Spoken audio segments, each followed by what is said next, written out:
अस्सलाम वालेकुम वरहमतुल्लाहि वबरकातुह। जैसा कि आप सब लोग जानते हैं, बेंगलुरु के मशहूर मारूफ आलिम दीन हज़रत मौलाना PM मुज़म्मिल साहब रशादी वाला जाहिद अहमद बरकातुहू गुज़िश्ता एक जुमा पहले बेंगलुरु के हज हाउस के मुताल्लिक़ एक बात उम्मत की इस्लाह के लिए उन्होंने ये कही कि लोग हज को जो जाते हैं वहाँ पर बेहयाई आम होते जा रही है, मर्द और औरतों का इख्तिलात वहाँ पर बहुत ज़्यादा पाया जा रहा है, तो लिहाजा इस तरह की जो चीज़ें हैं उस पर कुछ कंट्रोल होना चाहिए। इस तरह हज़रत की कुछ बातें थी।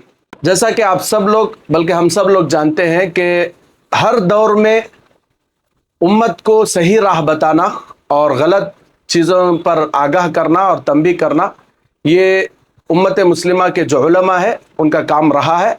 तो हज़रत बस अपना यही फरीज़ा अदा करते हुए एक इस्लाह की बात बताए हैं कि जो हज भवन है यहाँ थी काबिल कद्र जगह है, यहाँ पर इस तरह के चीज़ें यानी मर्द औरतों का इख्तिलात, मर्द औरत का मिलना, थोड़ा बेहयाई की जो चीज़ें हैं उस पर हज़रत ने कुछ बात कही। इस बात पर होना तो ये चाहिए था कि उम्मत मुस्लिमा इस पर अमल करती और जो कौम के दानिशवरान है वो लोग इसके ताल्लुक से बैठकर सोचकर उसके लिए कुछ निज़ाम बनाते तो बहुत अच्छा होता। हज़रत ने अपने पूरे बयान में ना हज हाउस के ताल्लुक से कोई बुराई की है, ना वहाँ के कारकुनान और ज़िम्मेदारान के ताल्लुक से कुछ बुराई की है, बल्कि जो हुज्जाज किराम की खिदमत करने वाले यकीनन बहुत ही काबिल कद्र और मुबारक काम करने वाले लोग हैं। उनके लिए हमेशा उम्मत मुस्लिमा की दुआएं उनके साथ होती हैं और उलमा किराम तो उनके लिए दुआएं करते ही हैं। एक मामूली सी बात थी कि जो वहाँ पर बेहयाई है, बेहयाई कहते हैं बेपर्दगी को, उमूमन बेहयाई से ताबीर किया जाता है। बेहयाई का मतलब वहाँ पर जिना का अड्डा खोलना या फिर इस तरह की कोई बड़ी बात नहीं थी। खामखा बेंगलुरु से ताल्लुक़ रखने वाला एक छपरी, 2 कौड़ी का आदमी जिसकी कोई हैसियत नहीं, जैसा कि आप सब लोग जानते हैं कि आजकल एक ट्रेंड बन गया है कि जो मशहूर मारूफ लोग होते हैं उन पर वीडियोस बनाकर इमेज खाने की कोशिश करते हैं। तो बस यही कोशिश करते हुए एक शख्स जिसका नाम मुजाहिद पाशा है, जिसकी कोई वक़्त और हैसियत नहीं है, ऐसा एक आदमी हज़रत के ताल्लुक से वीडियो बनाकर, बातों का पतंगड़ बनाकर खामखा हज़रत के खिलाफ एक प्रोपेगेंडा खड़ा करने की कोशिश कर रहा है, जिसमें वो कह रहा है कि हज भवन को बनाने में मिनिस्टरों की मेहनत है। बार बार पूरी वीडियो में कई मरतबा मिनिस्टरों का नाम वो ला रहा है, मिनिस्टरों की तारीफ कर रहा है और मिनिस्टरों के तलवे चाट रहा है। हम ये बात साफ तौर पर बताना चाहते हैं कि जितने मिनिस्टर हज भवन के तामीर में हिस्सा लिए हैं वो अपने ज़ाती माल से नहीं लिए हैं, बल्कि वो वक्फ बोर्ड का माल है। और जो वो लोग मिनिस्टर बने हैं यही उलमा के सपोर्ट से बने हैं। इन्हीं उलमा के लोगों को मुतवज्जे कराने की वजह से और इन्हीं उलमा के लोगों को कहने की वजह से वो लोग मिनिस्टर बने हैं। दूसरी बात, कहीं पर भी हज़रत उसके बनाने वालों के ताल्लुक से या फिर उसके ज़िम्मेदारों के ताल्लुक से या वहाँ के वॉलंटियर्स के ताल्लुक से कुछ भी हज़रत ने नहीं कहा। बस ये हज़रत ने कहा बेहयाई है, यानी मर्द औरतें वहाँ पर आ रहे हैं, साथ में खा रहे हैं, साथ में बैठ रहे हैं, हंसी मजाक चल रहा है, लोग लाखों रुपये अपने लगाकर एक हज के फरीज़े को अदा करने के लिए जाते हैं।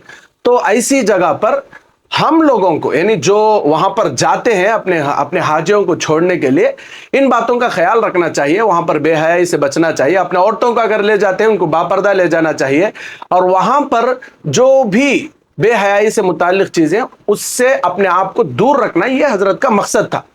लेकिन ये जो मुजाहिद पाशा है ये इमेज खाने के लिए और अपने सियासी आकाओं को खुश करने के लिए वीडियो बनाकर उसको लंबा चौड़ा खींच रहा है। हयाई का मतलब समझे बगैर लाइसेंस है क्या, इस तरह उसको बातों का पतंगड़ बनाकर कोशिश करना, ये निहायत ही गलत तरीका है। और आखिर में उसने पैकेज का जिक्र किया, कहा कि आपको क्या मालूम, आप बेंगलुरु में रहते क्या, अलग अलग जगह पर जाकर पैकेज लेते हैं। ये सरासर हज़रत की ज़ात पर तोहमत है। अल्हम्दुलिल्लाह हम लोग जुबन शबाबुल इस्लाम के उलमा यहाँ पर है, हम लोग कई मरतबा हज़रत को यहाँ पर बुला चुके हैं।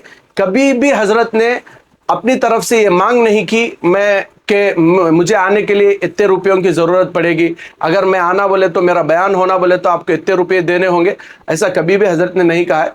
जो सफ़र खर्च है वो हम लोग अपने पसंद से अपनी खुशी से देते हैं तो हज़रत उसको قبول کرتے ہیں، اس کے علاوہ کوئی پیکیج ویکیج نہیں ہوتا۔ پیکیج ویکیج لینا تو آپ سیاسی لوگوں کی عادت ہے کہ آپ لوگ الیکشنز جب آتے ہیں تو چھوٹے چھوٹے پیکیجز کے لیے اپنا ایمان بیچ کر کسی کے بھی تلوے چاٹنے کو تیار ہو جاتے ہیں۔ تو علماء کے تعلق سے تہمت لگانا یہ سراسر غلط ہے۔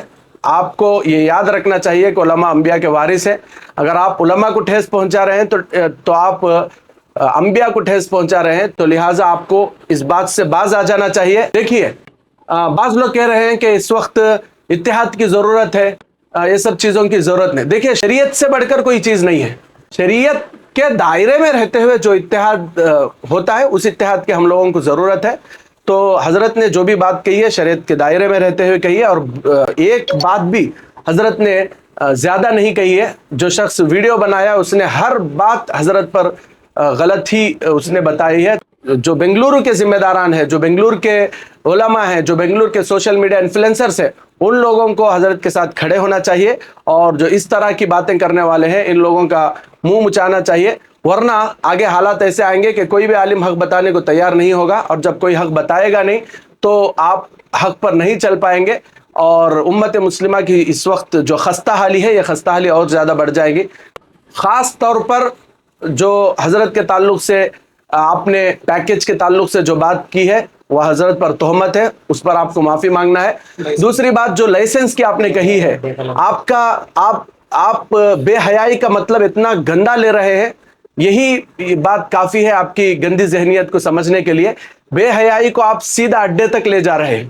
بے حیائی کا مطلب صاف ہے۔ بے حیائی کا مطلب یہ ہے کہ مرد اور عورت بے پردہ ایک جگہ بیٹھ رہے ہیں، ہنسی مذاق کر رہے ہیں، ایک ایسی جگہ پر جہاں سے لوگ لاکھوں روپے خرچ کر کے عبادت کے لیے جا رہے ہیں، ویسی جگہ پر بے حیائی ہو رہی ہے۔ اس کا مطلب یہ ہے، بے حیائی کا مطلب اڈے وڈے نہیں ہے جو آپ کے گندے دماغ میں ہے۔ اگر آپ آپ کے گندے دماغ سے اس چیز کو سمجھیں گے تو یقیناً ویسے ہی ہوگا۔ تو ابھی بھی آپ کے لیے موقع ہے، آپ معافی مانگ لیجئے، ورنہ آپ کا حل کیا ہوگا وہ اللہ ہی بہتر جانے۔ ہم نہیں کریں گے، لیکن اللہ دیکھ رہا ہے۔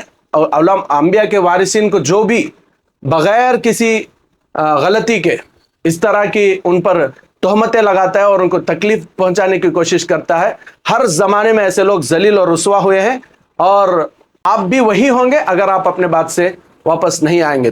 جو شریعت ہے وہی شریعت رہے گی، چاہے کوئی عالم بولے یا نہ بولے، کوئی دانشور بولے یا نہ بولے، شریعت تو شریعت ہی رہے گی۔ اگر کوئی بول رہا ہے تو اس کا ہم لوگوں کو شکریہ ادا کرنا چاہیے، اگر کوئی نہیں بول رہا ہے تو اپنی جگہ وہ ہے، لیکن اگر کوئی عالم ہمیں بول رہا ہے تو ہمیں اس کا شکریہ ادا کرنا چاہیے اور اس بات کو اپنانا چاہیے۔ السلام علیکم ورحمۃ اللہ وبرکاتہ۔